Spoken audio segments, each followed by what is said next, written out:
Hi, we're here, we're not Veterans for Peace, but we're here to support Veterans for Peace. Absolutely, they do this work every week. We're on the March Against Global Corruption.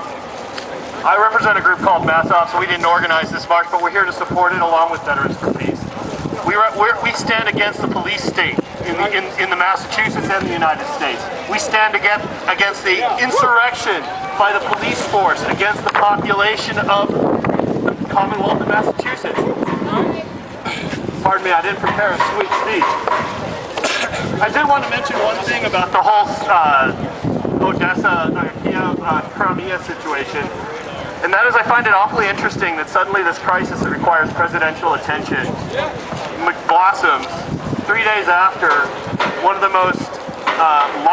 largest, in fact the largest, downsizing of any military in the history of the world.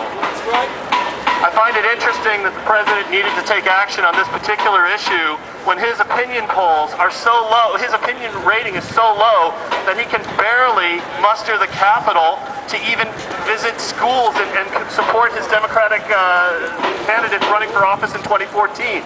We have a president who watches our email. It was revealed this week we have a president that looks at our Yahoo video messages, including sexual content. Special. They look at, we're out of control. We live in a police state. We live in a Gestapo nation.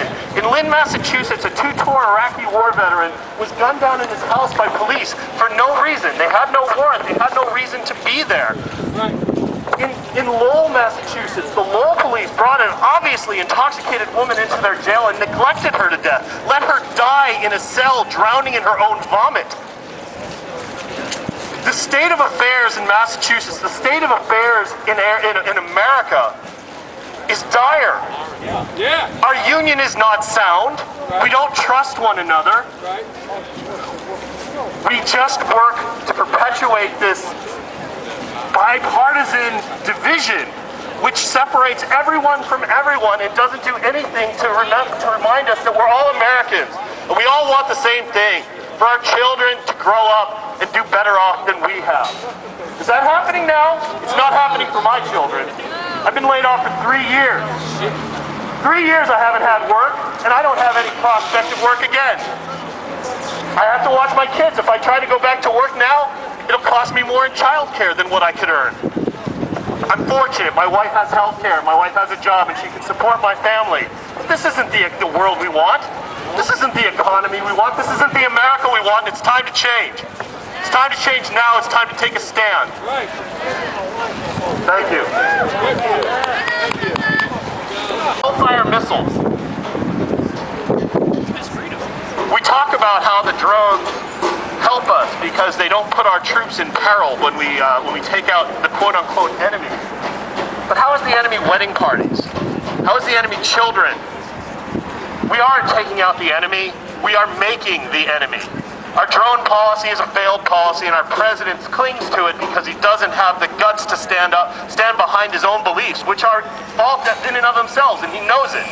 We shouldn't be fighting foreign wars. We shouldn't be bombing foreign targets, and we certainly shouldn't be lofting drones to bomb foreign targets in foreign wars. We're here with March Against Corruption, which is a worldwide event today. We're standing in solidarity with our brothers and sisters all over the world to expose the corruption that's going on. Some of which, if you look up in the sky, you can see there's chemicals. They've been spraying chemical aerosols in our sky, which is coming down in the rainwater and destroying our soil. So that's one of the many corruptions that's going on. Then we have GMOs in our food. Who knows about GMOs here? Yeah. Genetically modified organisms are in our food.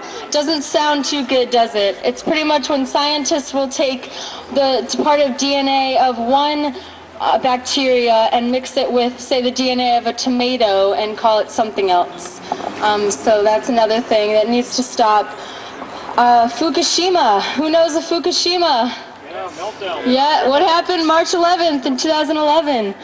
There was an earthquake that caused a tsunami that created the Fukushima Daiichi nuclear radioactive plant to leak 300 tons of radioactive water into our ocean. since then. So that has done an extensive amount of damage. The plankton are dying, the wildlife is dying, the soil is radioactive in California, it's hit our country, and it's only going to get worse. We need to enlighten our brothers and sisters and come together and figure out a way to end all of this and to clean up the mess that we have made here on the earth. We need to end the tyrannical power of the government. It's too much, as our brother was saying over here earlier about the spying, the NSA. It's all too invasive. There are cameras everywhere you look in this city. Why? It's intimidating. It's unneeded. It's unnecessary. All of it. It needs to end. So the real issue here is actually your consciousness. Beyond anything else that is matter, beyond anything else that is energy, everything is energy. And because everything is energy, so are your thoughts. Now, yes, there is a part of this reality in which is very deeply influenced by the idea of the powers that be. But here's the thing. Why are they called the powers that be? Because they really don't have the power. You see, if you give them the power, they have the power. The real power is us, because we are the creators on this planet, okay? And if you focus on the negative things in which they put distractions into your mind, they're hijacking your consciousness, you see? If you focus on what they are doing and don't focus on what's going on in your reality and your experience, you won't be able to see different-wise. So it's very important to understand your own experience and fix that and fix your own karma of your own life so that you fix a bigger part of the whole, because we're all connected, you see. And if we all focus on ourselves as individuals and what's going on in our experience, we can actually fix the whole. Because it's not just about them. You see, I think the real idea of the New World Order, or the concept of that at all, is about us. We are the New World Order. We're the new way out, okay? It's not, you see, attention goes where thought goes. So if you think about these cameras being something of watching you or whatever, vice versa, give them something to watch. I mean, give them something that they don't want to see, which is basically they don't want to see love. So if you show the cameras love and the way that we're actually getting along, and that we're actually doing things as we're supposed to be as human beings on this planet, and not being man, the concept of man that has been created for a very long time, that's run this planet for a very long time too as well, and we have to connect back to Earth.